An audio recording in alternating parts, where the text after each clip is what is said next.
প্রিয় নবম শ্রেণীর ছাত্রীরা, আজকে তোমাদের ব্যাকরণের সিলেবাসের অন্তর্ভুক্ত শব্দ গঠনের কৌশল ও বাংলা শব্দভাণ্ডার অধ্যায়ের অন্তর্ভুক্ত ধাতু থেকে আজকের এসএকিউ প্রশ্নোত্তর লেখাবো। লেখো, কম বেশি 20টি শব্দে প্রশ্নের উত্তর দাও। প্রশ্নের মান 1। লিখবে প্রথম প্রশ্ন, ধাতু বলতে কি বোঝো বা ধাতু কাকে বলে? উত্তর লিখবে, ক্রিয়াপদের মূল অবিভাজ্য অংশ হলো ধাতু। দাঁড়িয়ে দাও। ধাতুর মধ্যে ক্রিয়ার মূল অর্থটি থেকে যায়। উদাহরণ নাও, যেমন চলা, চলছে, ড্যাশ দাও। এই ক্রিয়াপদগুলির মূল অংশ চল ধাতু।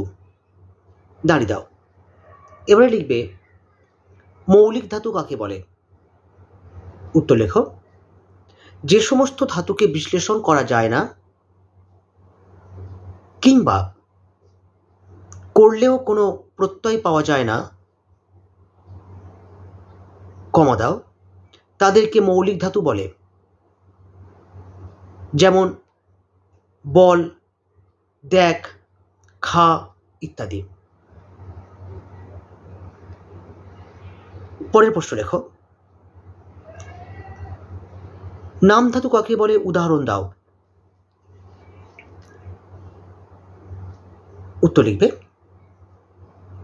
বিশেষ্য বা বিশেষণ অর্থাৎ নামপদের সঙ্গে আ প্রত্যয় যোগে যে সাধিত ধাতু গঠিত হয়, যে সাধিত ধাতু গঠিত হয়, কমা, তাকে নাম ধাতু বলে। যেমন হাত যুক্ত আ হাতা, রাঙা যুক্ত আ রাঙা ইত্যাদি। পরের প্রশ্ন লেখো, মৌলিক ক্রিয়া কাকে বলে? লেখো, মৌলিক ধাতুর সঙ্গে ধাতু বিভক্তি যোগ করলে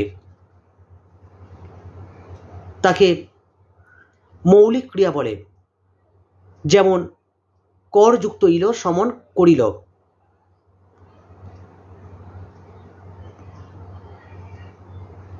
পরে প্রশ্ন লিখবে, নাম ধাতুজ ক্রিয়া বলতে কি বোঝো?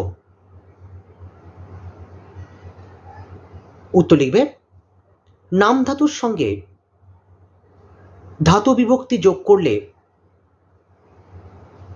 যে ক্রিয়াপদ গঠিত হয়, কমা, তাকে নাম ধাতুজ ক্রিয়া বলে।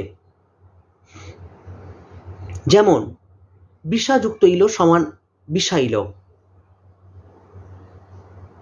পরের প্রশ্ন লেখো, প্রযোজক ধাতু কাকে বলে? উত্তর লিখবে, অন্যকে দিয়ে কিছু করানো বোঝাতে মৌলিক ধাতুর পরে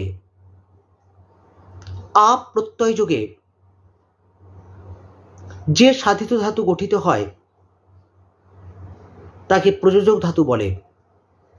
যেমন বস যুক্ত আ সমান বসা, পর যুক্ত আ পড়া। পরেরটা লিখবে, ধন্যাত্মক ধাতু বলতে কি বোঝো? উত্তর লিখবে, যে সমস্ত অনুকার অব্যয় বা ধন্যাত্মক অব্যয় ধাতু হিসাবে ব্যবহৃত হয়, কমা, সেই সব সাধিত ধাতুকে বলে ধন্যাত্মক ধাতু। দাঁড়িয়ে দাও। যেমন বকবক যুক্ত আ সমান বকবকা, কনকন যুক্ত আ কঙ্কনা ইত্যাদি। পরের প্রশ্ন লেখো, লিখবে, যৌগিক ধাতু বলতে কি বোঝো? যৌগিক ধাতু বলতে কি বোঝো? উত্তর লিখবে, ইয়া এবং ইতে বিভক্তিযুক্ত অসমাপিকা ক্রিয়া যখন সমাপিকা ক্রিয়ার ঠিক আগে বসে উভয় মিলে একটি ধাতু গঠন করে, তখন তাকে যৌগিক ধাতু বলে। দাঁড়িয়ে দাও। এক্ষেত্রে সাধারণত সমাপিকা ক্রিয়া হিসেবে রাখ, পা, পর প্রভৃতি ধাতুর ব্যবহার হয়।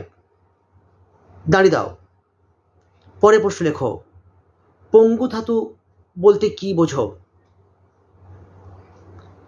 কিছু কিছু মৌলিক ধাতু আছে যাদের সঙ্গে বিভক্তি যোগ করে ক্রিয়াপদ গঠন করলেও সেমিকোলন, উপরে পুটকি নিচে কমা, সেই ক্রিয়াপদের অতীত, বর্তমান এবং ভবিষ্যৎ কালের রূপ পাওয়া যায় না, দাও, এদের পঙ্গু বা অসম্পূর্ণ ধাতু বলে। যেমন বট, হসন্ত, যা, আচ ইত্যাদি। পরের প্রশ্ন লিখবে, সংযোগমূলক ধাতু কাকে বলে? উদাহরণ দাও। লিখবে বিশেষ্য, বিশেষণ এবং ধন্যাত্মক অব্যয়ের সঙ্গে কর, দি, খা প্রভৃতি কয়েকটি মৌলিক ধাতুর সংযোগে যে ধাতু তৈরি হয় তাকে সংযোগমূলক ধাতু বলে। পরের প্রশ্ন লিখবে, সাধিত শব্দ বলতে কি বোঝো? উত্তর নেবে, যে সমস্ত শব্দকে বিশ্লেষণ করলে প্রকৃতি এবং সেই সঙ্গে যুক্ত প্রত্যয়, দাও, উপসর্গ প্রভৃতি পাওয়া যায় তাদের সাধিত শব্দ বলে। দাঁড়িয়ে দাও। যেমন যা যুক্ত আ সমান যাওয়া, চিঠি ও পত্র, চিঠিপত্র ইত্যাদি। যারা চ্যানেলটিতে নতুন এসছো তো সবাইকে বলবো চ্যানেলটি সাবস্ক্রাইব করতে, ভালো লাগলে লাইক করো আর বন্ধুর কাছে শেয়ার করো। আর কী ধরনের প্রশ্নোত্তর চাই সেই বিষয়ে অবশ্যই কমেন্ট সেকশনে কমেন্ট করো। পরের প্রশ্ন লেখো। লিখবে, মৌলিক ধাতুর প্রধান বৈশিষ্ট্য কি? উত্তর লিখবে, মৌলিক ধাতুর প্রধান বৈশিষ্ট্য হলো একে ভাঙা বা বিশ্লেষণ করা যায় না, কিংবা করলেও কোনো প্রত্যয় পাওয়া যায় না। দাঁড়িয়ে দাও, উত্তর শেষ করো। পরের প্রশ্ন লিখবে, রূঢ় শব্দ কাকে বলে? উদাহরণ সহ বুঝিয়ে দাও। রয় দীর্ঘ ঢয় শূন্য র। লিখবে, যে সমস্ত সাধিত শব্দের ব্যুৎপত্তিগত অর্থের সঙ্গে প্রচলিত অর্থের তফাৎ বা পার্থক্য থাকে, দাও, তাদের বলে রূঢ় শব্দ। যেমন কুশল, ড্যাশ লিখবে যে কুশ আনে। ঝি ড্যাশ দাও কন্যা, প্রচলিত অর্থ পরিচারিকা। দাঁড়িয়ে দাও, উত্তর শেষ করো। আজকের এই পর্যন্ত। আগামীকাল নতুন কোনো টপিক নিয়ে আবার তোমাদের কাছে আসবো। ভালো থেকো, ভালো ভেবো আর অবশ্যই ভালো করে পড়াশোনা করো। Tata, bye bye.